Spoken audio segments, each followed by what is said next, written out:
Hello everyone, it's Kaifu here with game 1 in the series between Liam and Johnathan, with Liam on the left side playing Fiethsing, while on the right side we do have Johnathan playing Pricia.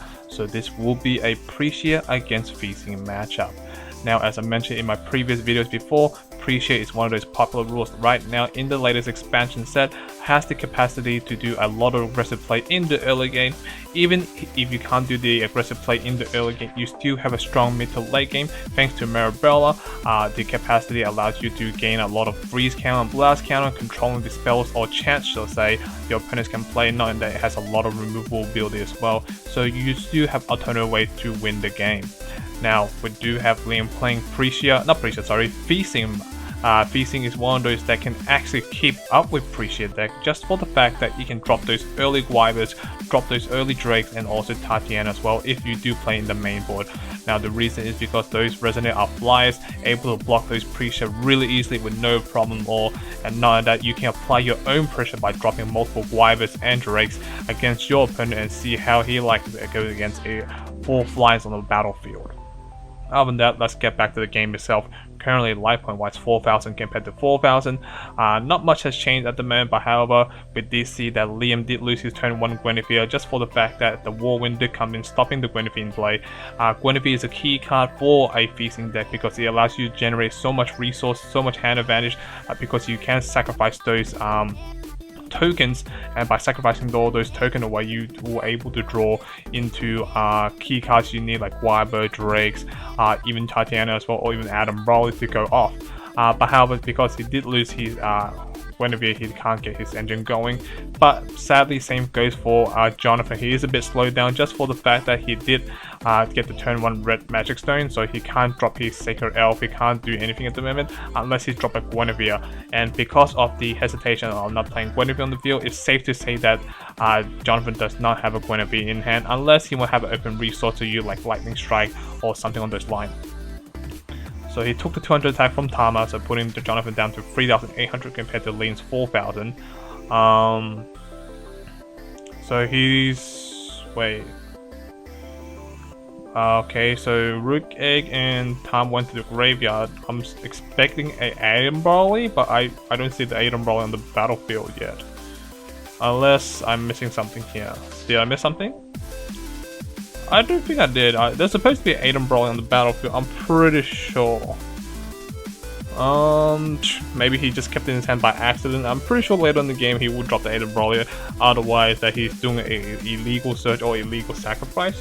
Is that Lave? No, there's no Lave, so nope. So he searched for the Guinevere to add to hand and so on. Well, where is the Adam? Yeah, where is the Adam? So what did I actually miss? Oh no, he actually used Tama to sacrifice it and kill his own Rigeg. Oh, sorry about that, guys. I was so slow behind. I thought the Rigeg and Tama went to graveyard from an Adam Brawley effect, but he's actually using Tama to sacrifice it to kill his own Rigeg to get the search off. Now I see the play. Okay, I'm just a bit slow today, guys, so sorry about that. So let's see now. At the moment, Liam's creating a lot of field presence with 2 tokens, 1 Guinevere, 1 Rigeg, and 1 Death Sight in play, while Johnathan only has 2 Regalias, which is the Death Sight and Lave.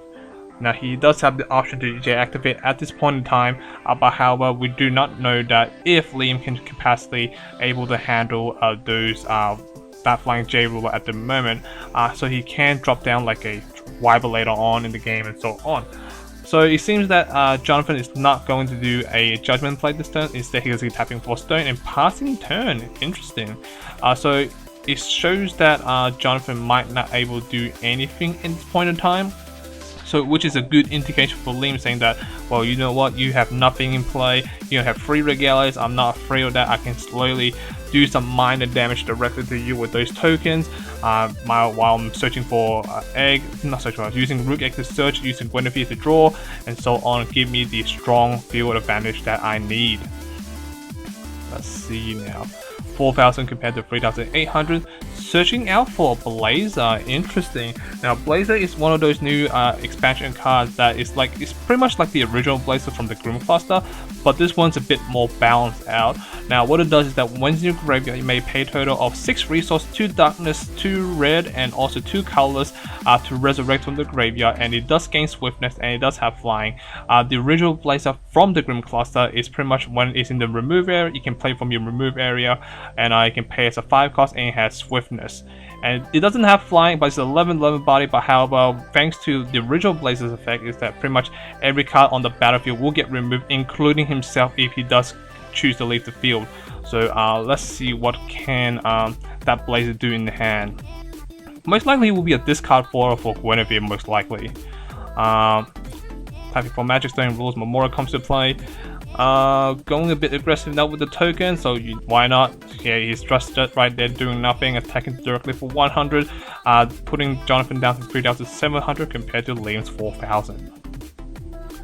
Now with that many open Magic Stone for Johnathan, he might have some interaction plays such as Lightning Strike, Whirlwind, because we did see the turn 1 Whirlwind. Before drawing from the Guinevere, in comes the Death Sight ability, removing 3 cards from the graveyard and adding it back to the hand.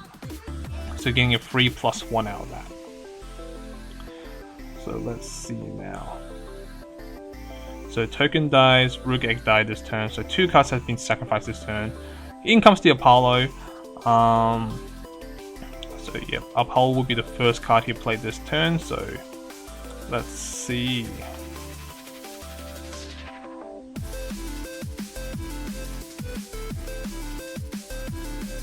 What do I think about his play at the moment? There's not much, unless he doesn't have the Wyverns in hand. That's the only reason that I don't see a really powerful play at the moment, because usually by turn 2 or turn 3, you already should establish a strong field already with Wyverns so on. Dropping the Trident, interesting. I'm not sure why you dropped the Trident here. Maybe he just wanted to use it for a second card being played this turn, because I literally do not see the reason why when your opponent has no resident to deal with. I'm pretty sure he's just in a desperate situation to drop a card in play. So let's see. Using the Guinevere to attack directly? Or is he using the sacrifice? Sacrificing the token, okay. Oh no, sacrifice the token and Guinevere. To drop Aiden Brawley. Okay, Aiden Brawley allows him to produce 1 color and also burn 400 something. Burn 400 to a resident on the field. It's a maze, so he doesn't have to burn anything on the battlefield, so doesn't have to kill his own field at the moment. So he's going for his big play at the moment, like dropping Wyverns or Drake on something on this line, because Rook Egg token, 2 tokens died and a Gwen has died this turn, so he can drop a Drake. In comes Tatiana, because he did produce blue from the Guinevere, not Guinevere, Adam Brawley. In comes the Drake, because he did lose 4 cards on the field this turn, and he had established a strong field right now. Let's see what can Johnathan do now. In comes the Gale Force, targeting the Tatiana. Well, Tatiana is the biggest threat on the field because it is pumping up those Drake, pumping up those Adam Brawley and Triton +2/+2. So let's see. Now, what can Johnathan do now? He doesn't have a strong field present. He only has 3 Regales in play. So let's see. Oh, so before recovery, he's gonna tap all those Regalias. So what can Johnathan do now? He has to go up against a Adam Brawley, a Triton, a Token, and a Drake in play. He's J activating, so obviously he's coming to play, spinning a stone, getting a new stone in play, and drawing a card. But what can Johnathan do? He doesn't have swiftness in the moment due to the fact that his opponent does have a Death Sight. And know that even he does get rid of the Death Sight at this point in time, that Drake is on the field able to block that Pricia with no problem at all. What can Johnathan do? He does have a lot of cards in hand, So he might have maybe dropped a lot of 1-drops perhaps, or some way to get rid of stuff on the battlefield. Or another Gale Force perhaps? No, he's actually dropping the Assault.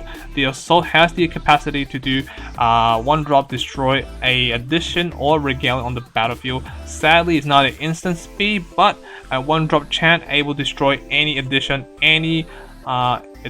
or any regale on the battlefield is very important. You can get rid of Barrier Shadow if necessary need to, so a very good tech card at the moment.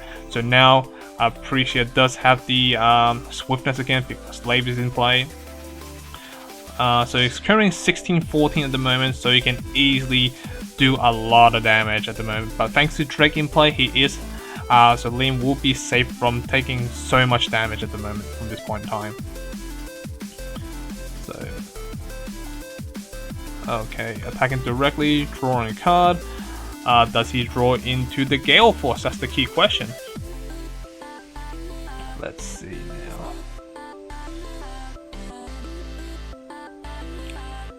now. He's thinking about his play at the moment. Well, unless he drops the Gale Force. Nope, he's using God Arc, recovering his J-Ruler. So he's trying to do the push for 16 damage. Well, he can tap again to do at least additional 22 more damage, which is kind of scary. So let's see. So yeah, he's gonna do it. So it's now sitting on 22, well not 22 damage, and I believe, let's see, took 12 damage from the defense. He's sitting on 800 defense at the moment, I'm pretty sure. Dropping another Lave, pumping it up to 24. Whoa, he's going, oh, ouch. Going for 26 damage. That's not a pretty sight to look at. Swinging direct for 26 damage, spinning another stone back to the bottom. Yeah, in comes the Precious Memoria. So, yeah, flying 26 is kind of scary.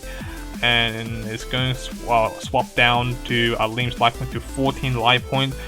Looks like the table has turned around 14 life points compared to 37 life points. And we're using his 1 mana left. He dropped the Divine Bird Arakia, able to use for blocking purposes and so on. Because with that Death Sight in play, he can, well, not in play yet, but obviously with Liam has the ability to remove free cards from his graveyard, he can add it back to his hand. So let's see, what is he going to remove? He does have Drake in the bin, so if he has the Goddess in hand, that would be great. He can play the Goddesses, remove the Drake, burn 1,000 directly towards the Pricia, because Pricia will no longer have the buff defense because all of his opponent's regular is tapped down. But he can gain Imperishable. But then again, he does have a Death Sight in the graveyard, which he can remove for to put it back on the battlefield. So it depends, does Liam have the Goddesses, and if he does have the Goddesses, he will play it right away. Or if he has a Rook Egg, he needs some way to sacrifice it. In comes the Death Sight from his hand. Oh, okay. Let's see, what can Johnathan do now?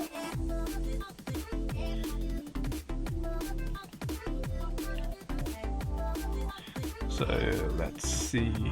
Field wise, Adam Brawley, Triton, Token, Death Sight, Apollo compared to a Divine Bird, Pricia, well, 1 Death Sight, 2 Laves, and 1 Horn. I am not sure why he sacrificed the Lave. I'm assuming he's trying to give it Imperishable, but I'm pretty sure Death Sight says that all your opponent's J-Roll loses and cannot gain any Imperishable. I'm pretty sure, so I don't see the reason why Johnathan has to sacrifice his Lave.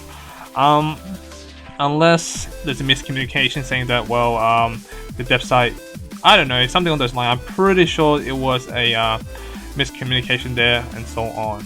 But regardless, the Death Sight's in play, he should not gain Imperishable from there. Okay. Well, the key question is, does Liam have the Trident? Not Trident, does Liam have the key card he needs, which is the Goddesses, which allows him to move the Drake and kill off the Pricia?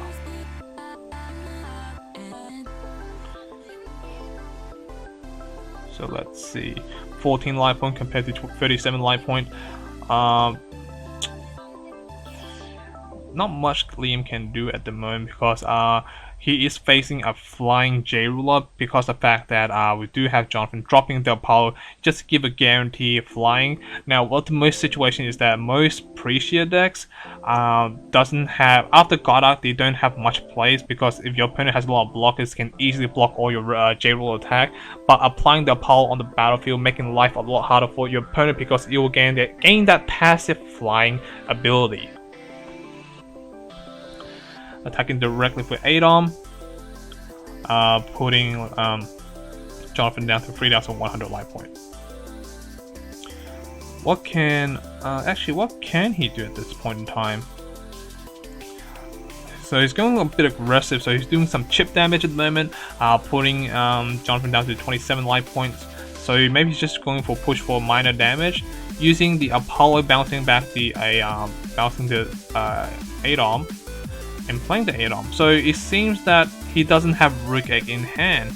Now, if he doesn't have Rook Egg in hand, if he doesn't have Goddess in his hand, he has no way getting rid of that flying J rule at the moment.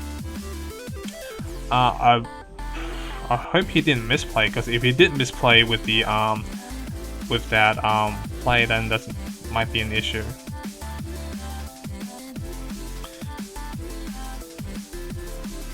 He's thinking about his play at the moment. He is producing a color, but I don't know what color he's producing. Paying 3, dropping. Oh yeah, he's dropping the Blazer, so have a flying swiftness in play, so he can go for the aggressive play. But the Divine Bird is on the battlefield, can easily block any attack that has flying. He does have Bear Magic in hand, so he can turn his Blazer into a 4/4 Bear, and he can't be sacrificed because even Blazer has the ability to do that. He becomes a bear on 2 end of turn, and Blazer effect triggers at the start of the end phase. Wait, what's going on? He's scooping it up.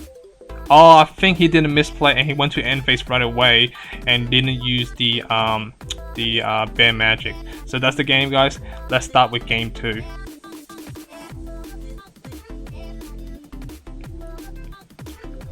Okay, welcome back everyone, welcome back to game 2 now. With game 1 in the belt for Johnathan, he is in a commanding position at the moment.